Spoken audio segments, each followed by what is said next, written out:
You know what I'm doing. You know where it's at. The prodigal son has returned, a little injured and banged up and older and whatever, but it is what it is. And we got Scoot Henderson, but it's okay. Damian Lillard's back in Portland. All right, and that's whose jersey I'm sporting right now. Anyways, speaking of Dame, his hero played with me in college. I played with him. I don't know. Paul Marigny. And he recently said Paul Marigny was my idol growing up. And Paul posted it to his Facebook page. It was really cute. But who was your hero? And who do you want to be like? Who's your idol? And for me, my idols were the same as yours. It was all the NBA basketball players. Except I took it seriously. All right? I really took it seriously. Like when I watched Rocky, I wanted to be like him. I mean, not in terms of boxing, but I would go out and run like Rocky did. When it was players like Michael Jordan, I would do workouts thinking about how I can beat him, how I can be him. And my biggest hero was Magic Johnson. And I'm pretty sure I smile a lot because of Magic Johnson. And I threw no-look passes like him. I wanted to be him, but I also wanted to be them off the court. And what I saw the game as was like they were. And I think you guys sometimes feel it, but you guys kind of internalize it too much. And there are times when I've been like that too, because at the end of the day, you're so competitive, you want to win, right? And that's amazing. But I saw that as people want to see me try to win, right? It wasn't so much about me wanting to win. I wanted to win for other people. I wanted to win to entertain the crowd like I was a freaking gladiator. Are you not entertained? Right? And I think many other many pros, they actually want to be entertainers. They're like clowns in a way. And again, I've been there where I've been caught up in the passion of it all, where I'm screw the fans. I don't care what you guys think, especially when I had no fans in some of my years of playing. Screw the coaches, they hate me, whatever, that kind of stuff, right? But for the most part, I've been an entertainer and I've been a pleaser. All right, because why? Why would you do that? Because you want to get paid. Duh. The whole goal is to get money. You guys know it, okay? Well, let's say it wasn't. All right, the whole goal is to be the best basketball player of all time. Is that your goal? How are you going to get there if you don't make it to the NBA? How do you get to the NBA? Why was the NBA built? The NBA is built for the fans, right? And the NBA has so much money because of the fans, and they're going to want to put people in there who deliver to the fans. So if you have a boring game, like let's say Kawhi Leonard, you better be the best of all time because they want excitement. They want people that the fans like. So let's say that you were one of the best players in the world, but people hated you. You kick babies in the face, you eat dogs, okay? You're a horrible, horrible person.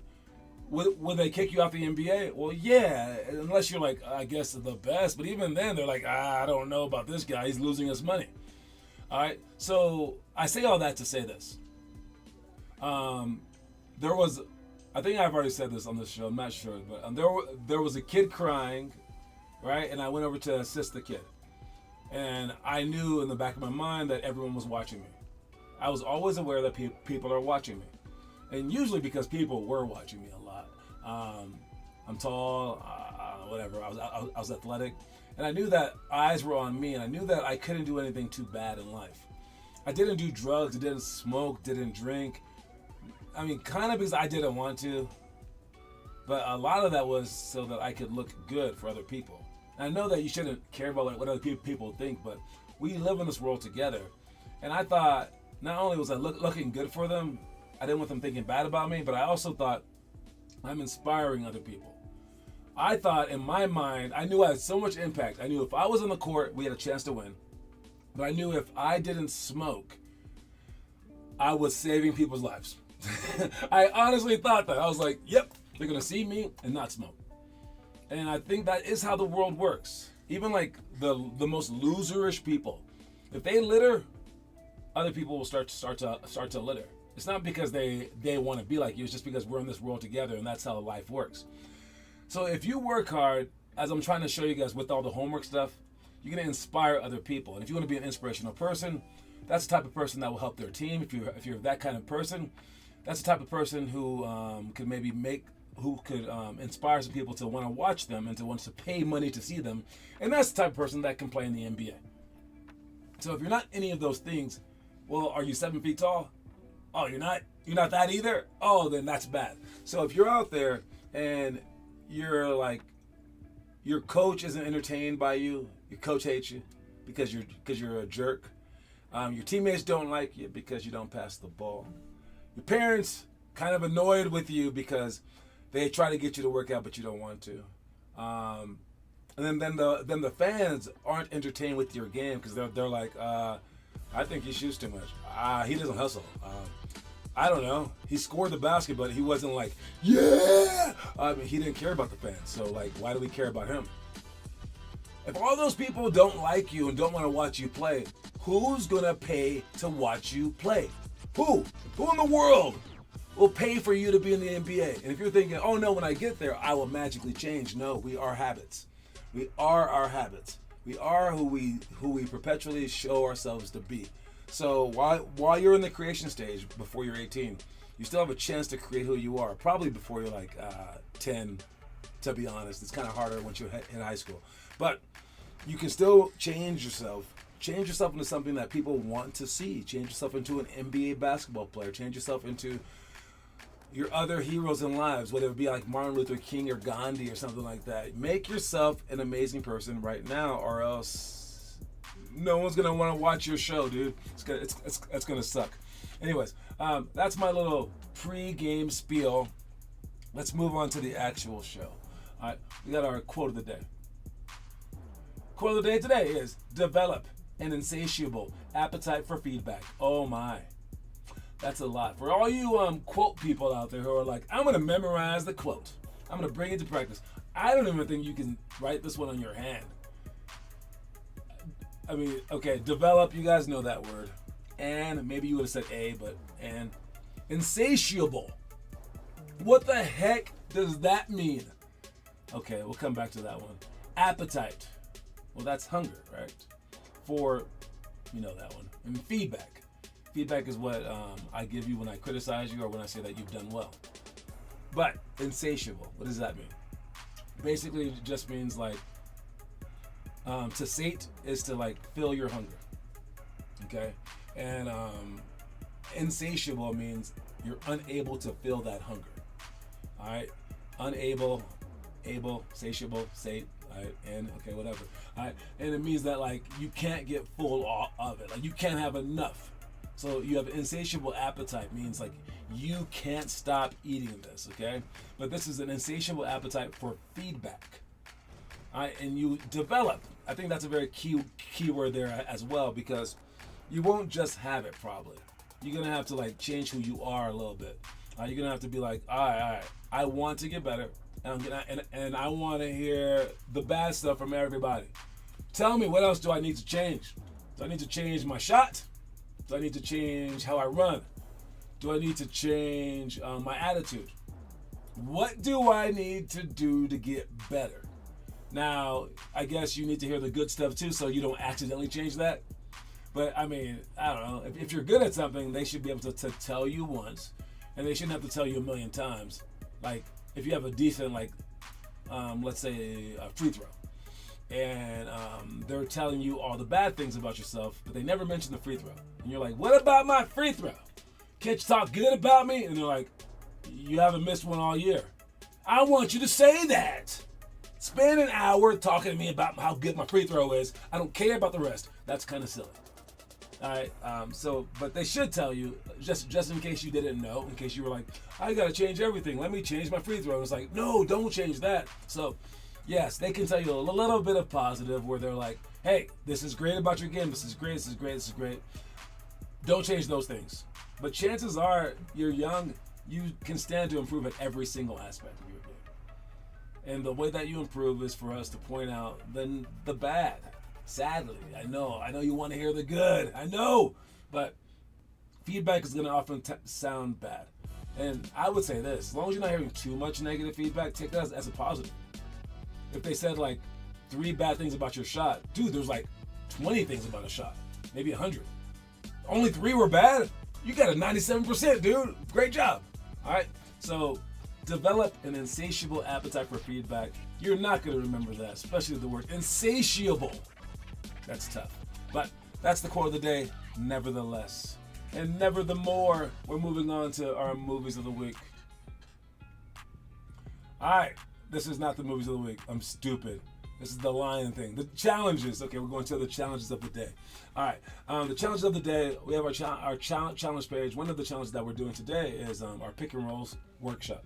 All right, we have the pick and roll stuff. Make sure that you guys come prepared for that stuff. There's 12 different pick and rolls. You can actually take the quiz on our challenge section. But if you're following along with the challenges, which I don't know if anyone is, let's see if you guys are. If you're a first or second grader, you guys have challenges in the book that you can follow. I also say them every week here on Friday, so you don't need to buy the book. Just watch our Friday podcast, whatever. All right, keep up with day 16 of the fast class. So by next week, it'll be day 23. All right, 10 drills designed to improve your speed. Second grade, you're on day 16 of our 2-minute 2-ball dribbling challenge. That's a great one for second graders. All right, we are moving on to third grade. Keep up with day 16. These do not get harder as the grades get higher, by the way. So if you're actually a second grader right now, do the second grade stuff. Don't just be like, I'm gonna do the 8th grade stuff to get faster. No. You just do your grade stuff, and that will help you cover the entire challenge page in 12 years. That's the point of it. So don't skip your grade. Third grade, doing shot shop. It's 10 drills designed to sharpen your shot. Now, if you don't want to do these and you want to do shot shop, even though you're an 8th grader, do it. All right, anything is good. These just give you ideas of what to do. All right, 4th graders, you're on day 16 of the homework assignment, which is do any type of jump rope drill for 1, 2, or 5 minutes. That is the monthly homework jump ropes. All right, this July. All right, we got 5th grade. Keep up with day 16 of the dribbling dojo. 20 drills designed to improve your ball handling skills. 6th grade, day 16 of the homework assignment, which is again jump ropes. And then 7th grade, we got keep up with month 10 of the 10-month Chastain challenge. 8th grade, you're on day 16 of the homework assignment, which is the jump ropes as well. I like how everyone's doing jump ropes right now. But are you guys actually doing it? I don't know. 9th grade, you're on day 16 of the homework assignment. 10th grade, finish day 13 of the workout card, 10 minutes of ball handling. 100 push-ups, 200 jump shots, and 10 minutes of jump ropes. So they're doing jump ropes too, including everything else. 11th grade.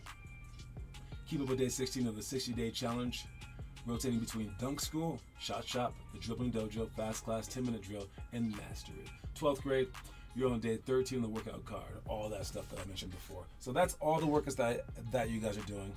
Let's move on to the trivia question. All right, we got John Wall was the second number 2 recruit in the nation in 2009. DeMarcus Cousins, he was number 3. Who was number 1? And that's the question. Who was the number one recruit that year in 2009? Above John Wall and DeMarcus Cousins, who both were in the NBA. They both went to Kentucky as well. All right, who was ahead of them? All right, I'm going to go to an ad so we can get paid by our sponsors. We got a couple. All right, watch the ad real quick. My name is Sean Kelly, and I'm a 24-year-old hooper from Palm Beach, Florida. Like a lot of kids, I always dreamed of going pro. I believed if I wanted it badly enough, I could get it. In my junior year of college, I developed a condition that prevented me from playing basketball. Although the recovery process was tough, True Height helped me get my nutrition back on track and gave me the best chances for physical growth and recovery. True Height is for those who don't let adversity stop them from chasing their dreams.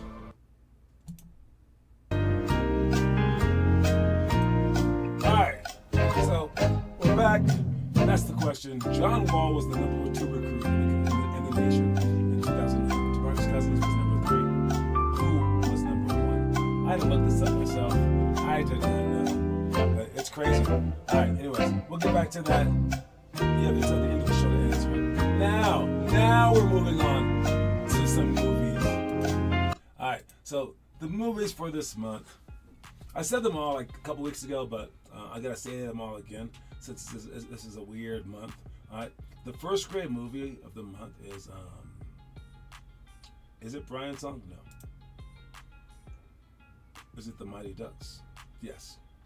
All right, the first grade movie is The Mighty Ducks, the 1992 version. This is the OG one, and this is a fantastic movie. All right, first graders out there, watch The Mighty Ducks. Second grade, The Scout. Okay, I know you guys have seen The Mighty Ducks. Probably no one has seen The Scout. All right, no adults, no kids, no uncles, no aunts. No one has seen this movie with Brendan Fraser being a pitcher who could throw like 8,000 miles an hour.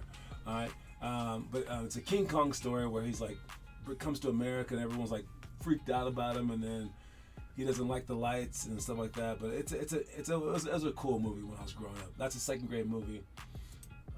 Third grade, we got Cool Runnings. Now everyone has seen this movie. If you haven't, you need to watch this movie. It's an amazing movie. It's a true story from the 1988 Olympics. Cool Runnings, the Jamaican bobsled team. We got the fourth grade movie is Miracle, hockey movie. We got a correct answer coming up here for the trivia. Let me finish this. We got Brian's song for the fifth grade movie. Sixth grade movie is Rocky Balboa, 2006. This is Rocky 6. Seventh grade movie is Hardball, which is a cool movie as well. Eighth grade movie, got The Water Boy. That's an amazingly funny movie. Ninth grade movie, Hoop Dreams. If you ever had Hoop Dreams, this one is for you. Right. 10th grade movie, Bull Durham. All right. 11th grade movie, I, Tanya, which was crazy. All right. And then 12th grade movie is Creed 3, which was pretty good, Creed. All right. Anyway, those are the movies. Make sure you guys watch them. And like I just said, we have a correct answer from Jace. Jace with the correct answer is who was it? I know it's Favors. Is it Derek Favors? Let me see this. So Jace now has 2 points. All right. The top recruits. Yes, it's Derek Favors. Was that recruit? No more commercials. We've already done our commercial. Above John Wall, above DeMarcus Cousins was Derek Favors, who did play in the NBA, but he wasn't like an all-star. And then below them, Avery Bradley, he's a two-time all-star as well. Then we got some regular guys like Xavier Henry. Any other top players? Lance Stevenson was pretty good, but most of these guys you've never heard of. And I wanted to bring that up because you shouldn't think like if Renardo Sidney is like the dude, he's the best player I've ever seen, you can outwork him. All right. Because if you look way down this list, probably we could find another NBA player, I'm sure. Someone who wasn't in the top. Are there any? Eric Bledsoe, right there. All right. He was number 44, and some guy that we've never heard of was number 5. I mean, that's crazy, right? Let's go further down. Glenn Rice Jr. He made the NBA. Doesn't even have his picture right here. All right. Anyone else? No, that's it. All right. But yes, you don't have to be a top-rated player to want to work. And if you are a top-rated player, everyone thinks that you're so dope, Christian Watford. What are you going to be 16 years from now and no one knows your name? Christian Watford. All right, Zeke Marshall, Eric Murray, Peyton Siva. All right, no one knows Mafan Adolfia. All right, so who cares who the top-rated player is in your school or whatever in your city? Because he might just be like John Jenkins. I don't know any of these guys, by the way. They might have played somewhere. I'm just saying. All right, Tommy Mason Griffin. That's too many names, Tommy. Too many names for you. Yeah, Lorenzo Brown, Royce White. There you go, someone who played in the NBA.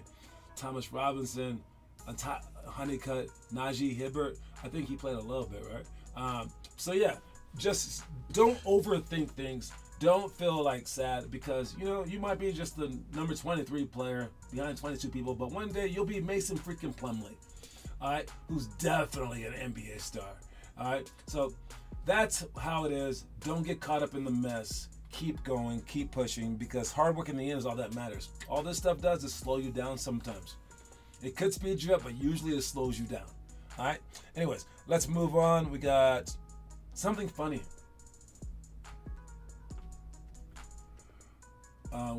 Oh man, this guy, he's the epitome of funny.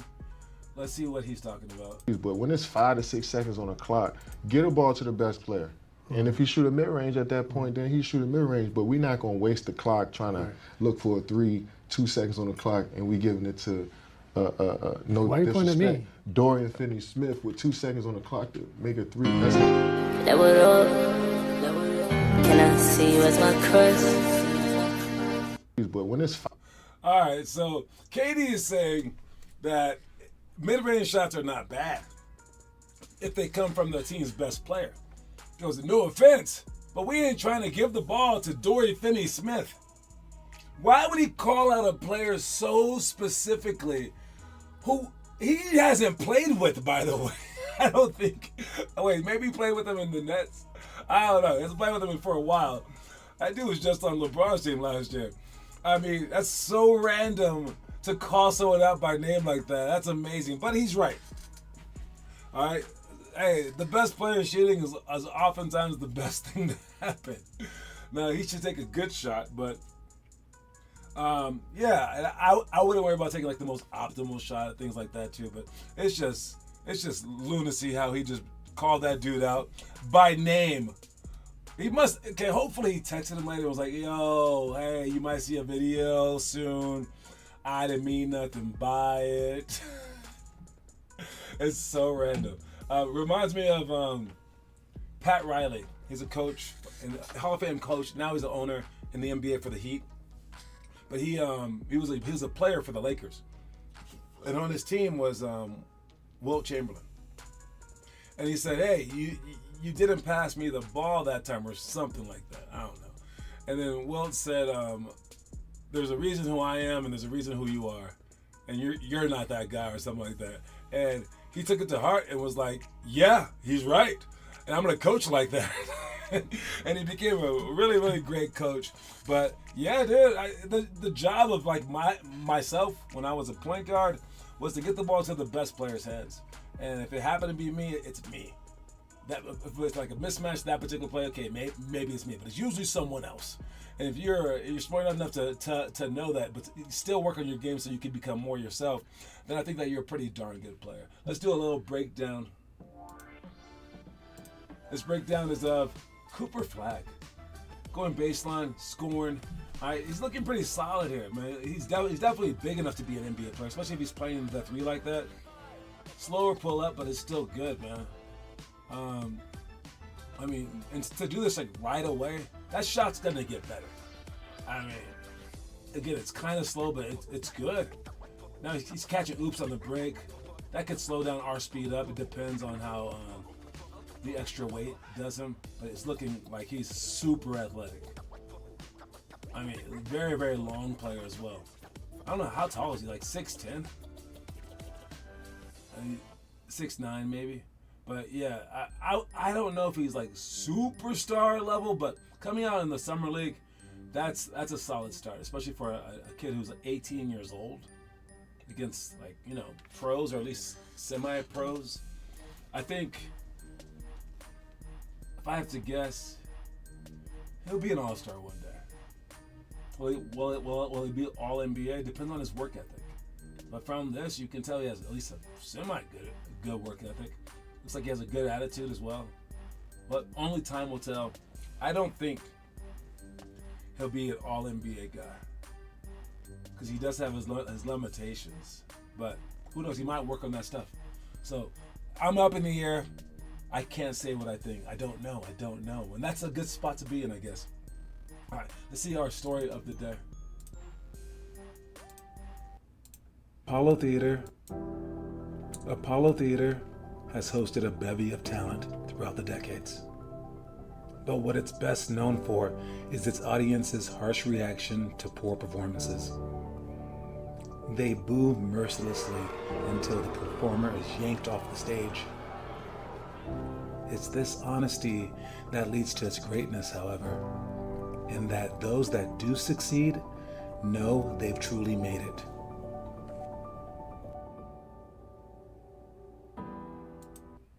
All right, so let's break this down real quick. These people right here, who are shown as Aretha Franklin, all right, Michael Jackson, and James Brown. These are people who all performed at the Great Apollo Theater. All right, and the Apollo Theater is a huge thing in black people culture. Okay, at least old black people culture. I used to watch it when I was little. My mom watched it when she was little. Like, it's just what you do. But the most fun part about it was that they were mean. It was like the greatest thing in the world. If someone came on and was like a great singer, you were almost disappointed. Like, watch the Apollo. Like, type in Apollo Theater and like watch some performances. If they were great, people were like, yeah. If they were bad, however, people were super hyped. Because all you had to do was boo those people. Boo! And the more boos that came out at some point in time, whether they were singing, dancing, telling jokes, they did a whole bunch of random things. It's a talent show. There was a guy by the name of Sandman that would come out and dance. And he's like just dressed like a clown, and he would yank them off with the darn cane and be like, and they'll be like, oh no. And people would have fun with it. Some people, they were sad, I guess, but most people would be like, screw you guys, like that. And it was like a fun thing. And the cool part is that everyone wanted to be on this show. It's not like you guys are, where when I asked that question, who wants me to be nicer? We had a few hands raised. They were like, yeah, I can do a little nicer, John. And I was like, yeah, screw you. All right, no. People wanted the heat. If I'm not good enough, you show me. And the most famous one to me was Chris Rock. Okay? There was a couple. One was the Righteous Brothers. All right, they sing "Whoa, My Love," the song from Ghost. There are a couple of white dudes. They go on this show, an all-black show, in freaking Harlem, and people were like, "What are white people doing on this show?" Then their voices were so silky smooth. Oh my God, people were cheering for them, and they were like, "Yes, we're doing it." And they swear, someone screamed up in the audience, "You righteous brother!" And they said, that's how we got our name. And they said, like, if these people can love us, anyone can love us. But the best one that I heard was Chris Rock. He said he went on the show 4 times and got booed off. 4 times and got booed off before he was famous as a comedian. And then he finally got famous, started doing movies, got all these millions of dollars. And then the show invited him back. They didn't know he was on the show when he was younger. They had invited him as like a special guest star. And he goes, I have to do this. He goes, I want to do the real show though. I want people to be able to boo me off. And he went on there and killed it. But it meant something to him because that was like his life goal. Beyond the millions, beyond everything, he wanted to do that. So develop an insatiable appetite for feedback. That's that. Like, you want the feedback. You want me to look at your homework and be like, I gotta break this down. Because how you do anything is how you do everything. You want me to say those words and watch you shooting, Richard. Watch you shooting, Jace. All right, watch you dribbling, Jace. All right, watch you doing the diagonal pro hop and breaking it down. You want me to say, yo, you sucked at this. You were great at this. You want to hear that feedback. So keep that urge up. Keep that appetite insatiable. I'm gonna keep saying it until you learn that word. All right, you want people to break yourself down, but you should also do it to yourself as well. Because, heck, people can't always watch you. You aren't that special. But you can look at yourself, and if you can start looking at yourself and giving your own self feedback, that's when it becomes a monster loop of unstoppableness. All right, if that's a word. And the unstoppability of yourself will become apparent. All right. So once again, let's not forget the quote of the day as we head into our Friday with games this weekend. I think the final schedules are out. I'm going to double check those and send out any updates if they are there. But we have our pick and roll workshop tonight. So let's make sure that we show up to it. And our quote of the day is develop an insatiable appetite for feedback. I'm John Sanders, that's my time. Congrats again to Damian Lillard. Congrats to anyone to Jace Dolph, who solved the trivia question today. All right, and I will see y'all soon. That's my time. Talk to y'all later, man. Reese's Pieces, everyone.